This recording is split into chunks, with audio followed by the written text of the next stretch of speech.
Assalamualaikum warahmatullahi wabarakatuh. Salam semangat mahasiswa Indonesia. Selamat datang dalam program video pembelajaran. Video berikut ini akan membahas mengenai komponen-komponen pada piranti ortodonti lepasan. Piranti ortodonti lepasan adalah suatu piranti yang dapat dipasang dan dilepas oleh pasien. Adapun tujuan dari perawatan ortodonti yang menggunakan piranti ortodonti lepasan adalah untuk mendapatkan fungsi pengunyahan yang baik, susunan gigi yang rapi, serta penampilan wajah yang harmonis. Piranti ortodonti lepasan memiliki beberapa komponen, yaitu komponen aktif, komponen retentif, serta plat basis akrilik. Komponen pertama yang akan kita bahas dalam video ini adalah komponen aktif, di mana komponen ini merupakan komponen yang berfungsi untuk menggerakkan gigi. Beberapa contohnya adalah pegas, labial bow, serta skrup ekspansi. Komponen selanjutnya adalah komponen retentif, berfungsi untuk mempertahankan alat ortodonti agar tetap stabil pada rongga mulut pasien. Kemudian komponen yang ketiga adalah plat basis, di mana plat basis ini terdiri atau terbuat dari resin akrilik. Fungsinya adalah mendukung komponen aktif dan komponen retentif, meneruskan kekuatan dari komponen aktif dan mencegah terjadinya pergeseran gigi yang tidak diharapkan. Pembahasan lebih lanjut mengenai komponen-komponen dalam piranti ortodonti lepasan akan kita bahas secara rinci dan detail pada video pembelajaran berikut ini.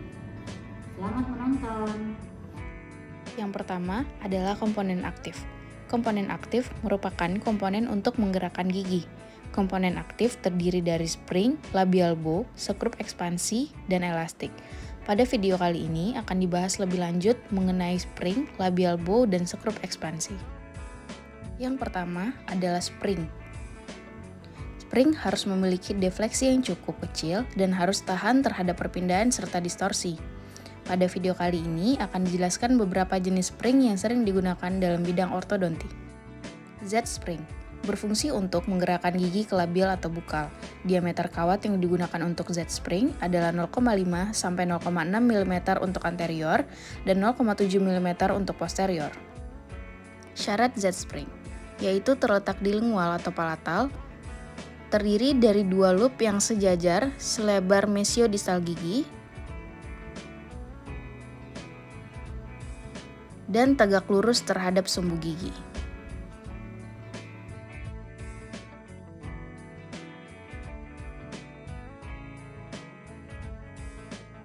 Yang kedua adalah finger spring. Finger spring berfungsi untuk menggerakkan gigi ke labial dan ke mesial. Diameter kawat yang digunakan 0,5 sampai 0,6 mm. Syarat finger spring: lengan spring di atas titik kontak dan tidak mengganggu oklusi, tidak menempel gusi, retensi spring ke arah pergerakan gigi, bagian labial sejajar permukaan insisal gigi sepanjang sepertiga mesial distal. Yang ketiga adalah labial bow. Labial bow merupakan kawat melengkung yang menempel pada lengkung gigi, berfungsi untuk mendorong gigi anterior ke palatal atau lingual. Bagian-bagian labial bow yang pertama adalah lengan. Lengan merupakan lanjutan basis keluar dari plat akrilik di ujung verkelung melewati daerah interdental gigi. Yang kedua adalah loop. Loop dibentuk menyerupai huruf U. Yang ketiga adalah lengkung labial. Lengkung labial merupakan lanjutan dari loop U, membelok membentuk sudut 90 derajat menempel pada permukaan labial gigi anterior. Berikut merupakan desain dari short labial bow.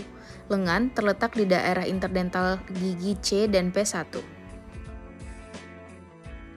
Diameter kawat yang digunakan untuk labial bow aktif adalah 0,7 mm. Berikut adalah desain dari long labial bow dengan letak lengan lebih ke distal, yaitu antara P1 dan P2. Kawat yang digunakan adalah 0,8 mm.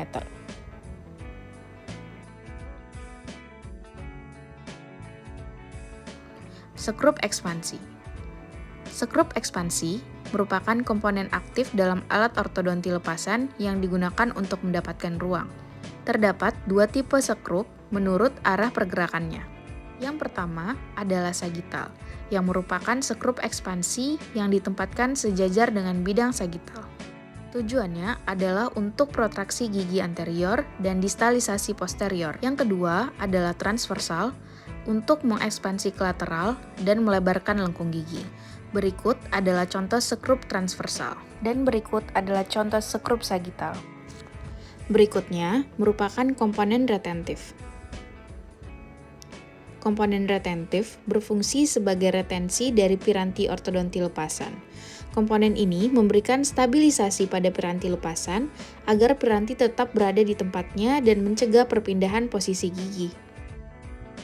Komponen retentif ini melibatkan area yang menyempit pada gigi yang disebut undercut. Terdapat dua tipe undercut pada gigi. Yang pertama, undercut proksimal, mesial, dan distal. Undercut mesial dan distal pada gigi terletak di bawah titik kontak gigi yang terlihat pada saat gigi mulai erupsi. Yang kedua adalah undercut cervical pada bukal dan lingual. Undercut ini lebih sempit dan baru terlihat pada saat gigi erupsi sempurna. Oleh karena itu, claps yang melekat pada undercut mesial dan distal lebih efisien daripada claps yang melekat pada undercut bukal dan lingual. Syarat ideal claps menyediakan retensi yang adekuat, dapat digunakan pada gigi yang erupsi parsial ataupun erupsi sempurna, bersifat pasif, mudah dibuat, tidak mengenai jaringan lunak, dan tidak mengganggu oklusi normal. Berikut adalah jenis-jenis claps pada gigi posterior dan jenis-jenis claps pada gigi anterior. Adams claps. Adams claps merupakan claps yang paling sering digunakan dan yang paling efektif. Adams claps melekat pada undercut mesial dan distal, dibuat menggunakan wire berdiameter 0,7 mm. Bagian Adams claps yang pertama ada dua lengan retentif di lingual atau palatal yang merupakan bagian tertanam pada akrilik, dua arrowhead paralel satu sama lain dan melekat pada undercut mesial dan distal. Bridge harus lurus dan berada tepat di tengah antara permukaan gigi dan margin gingiva. Dari tampak samping, bridge harus bersudut 45 derajat terhadap permukaan gigi.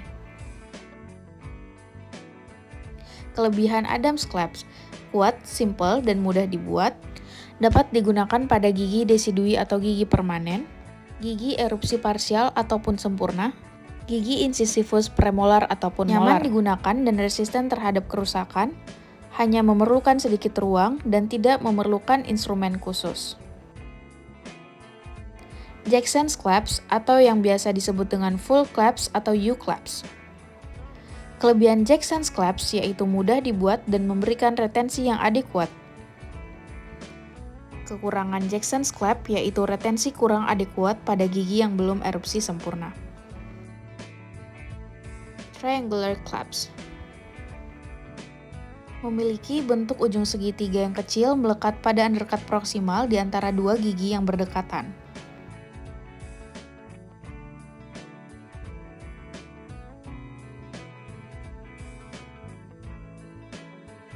Kelebihannya adalah mudah dibentuk, memberikan retensi yang baik jika digunakan sebagai retensi tambahan, tersedia dalam bentuk jadi, dan tidak menyebabkan iritasi gingiva.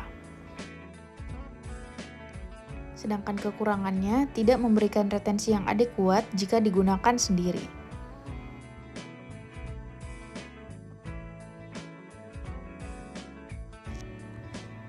Selanjutnya adalah C-claps, atau yang biasa disebut dengan circumferential claps. C-claps sangat simpel dan melekat pada undercut buko-cervical dengan wire diameter 0,7 mm.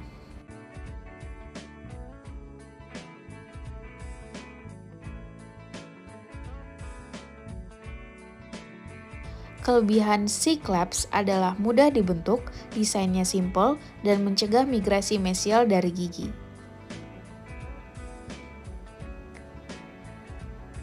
Sedangkan kekurangan C-claps yaitu tidak dapat digunakan pada gigi yang belum erupsi sempurna.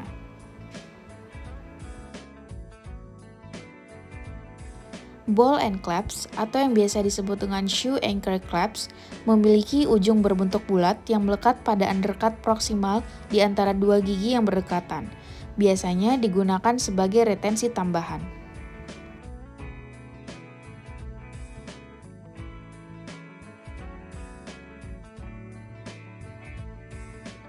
South end clasp menempel pada undercut cervical gigi anterior pada kedua gigi incisivus. Bagian ujung distal dari clasp ini melewati embrasur oklusal dan berakhir dengan lengan retentif di palatal.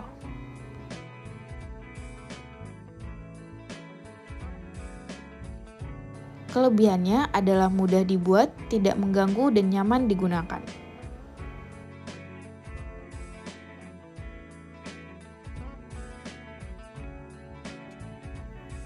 Plat basis atau base plate merupakan rangka dari alat ortodontik lepasan, umumnya berupa plat akrilik. Plat basis ini berfungsi untuk mendukung komponen-komponen yang lain, meneruskan kekuatan yang dihasilkan oleh bagian aktif ke gigi penjangkar atau gigi yang digunakan sebagai penahan, dan berfungsi mencegah pergeseran gigi-gigi yang tidak akan digerakkan, melindungi kawat komponen aktif di daerah palatal, serta menahan dan meneruskan kekuatan gigitan. Syarat plat basis akrilik ini adalah yang pertama, plat akrilik dibuat setipis mungkin agar nyaman dipakai oleh pasien, tetapi cukup tebal agar tetap kuat jika dipakai di dalam mulut. Umumnya, ketebalan plat basis ini setebal 1 malam model, yaitu 2 mm. 2. Stabilitas alat di dalam mulut bebas dari goncangan ketika mulut berfungsi, seperti mengunyah dan berbicara, sehingga memberikan kenyamanan pemakaian dan memperbesar reaksi penjangkar di daerah rahang bagian depan. Untuk mencapai stabilitas alat yang maksimal, ada beberapa hal yang harus diperhatikan. Yang pertama, lebar plat dibuat selebar mungkin tetapi disesuaikan dengan kebutuhan karena plat yang terlalu lebar akan mengganggu fungsi lidah dan kenyamanan pemakaian. Yang kedua, plat dasar secara keseluruhan harus dapat beradaptasi dengan mukosa mulut. Permukaan plat dapat menempel dengan baik tanpa menimbulkan rasa menekan. Tepi plat dapat beradaptasi dengan kontur permukaan servikal di palatinal atau lingual gigi tanpa ada celah tempat terselipnya sisa makanan. Dan yang ketiga, plat di daerah gigi yang akan digerakkan harus dibebaskan sehingga tidak tertahan setelah mendapat tekanan dari clamer atau busur labial yang telah diaktifkan. Ada beberapa hal khusus yang perlu diperhatikan pada plat basis.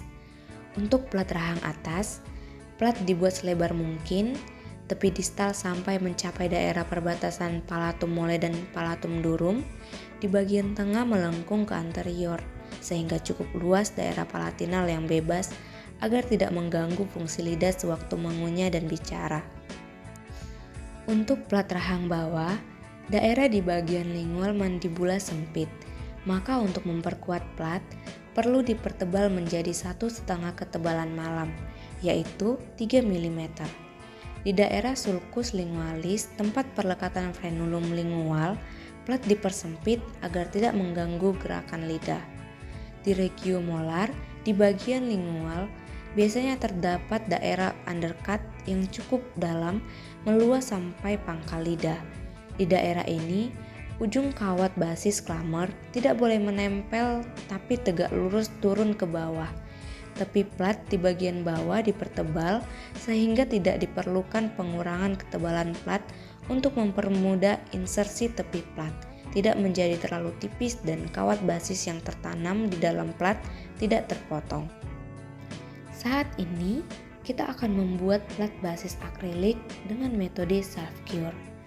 Alat yang digunakan adalah handpiece, lap crown, kuas, spatel, bur fraser, bur polis, gelas keramik. Bahan yang kita gunakan CMS, liquid self-cure, powder self-cure akrilik. Prosedur pembuatannya adalah sebagai berikut. Pertama, rekatkan semua piranti yang akan dipasang pada model gigi pasien. Kemudian, oleskan CMS pada model gigi menggunakan kuas.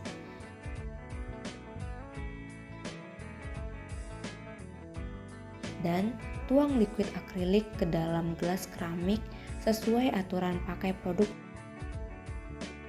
Kemudian, tuang powder akrilik ke dalam gelas keramik sesuai aturan pakai produk menggunakan spatel. Lalu aduk powder dan liquid sampai konsistensinya sedikit kental.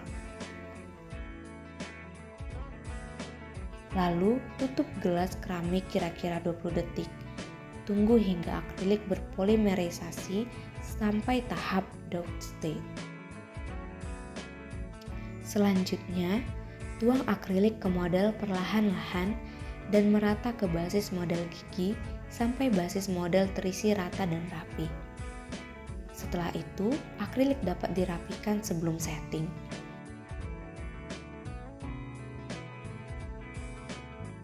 Setelah akrilik sudah setting, yang ditandai dengan adanya demam pada akrilik, lakukan finishing dengan merapikan akrilik menggunakan burr brusher. Lakukan tahap polishing dengan menggunakan burr polishing sampai permukaan halus dan licin agar makanan tidak mudah tersangkut dan tidak mengiritasi mulut pasien. Lakukan pemasangan ke model pasien untuk uji coba kembali. Demikian video mengenai komponen-komponen piranti untuk runti lepasan. Semoga video ini dapat memberikan tambahan ilmu dan bermanfaat bagi kita semua. Sekian dari saya. Wassalamualaikum warahmatullahi wabarakatuh.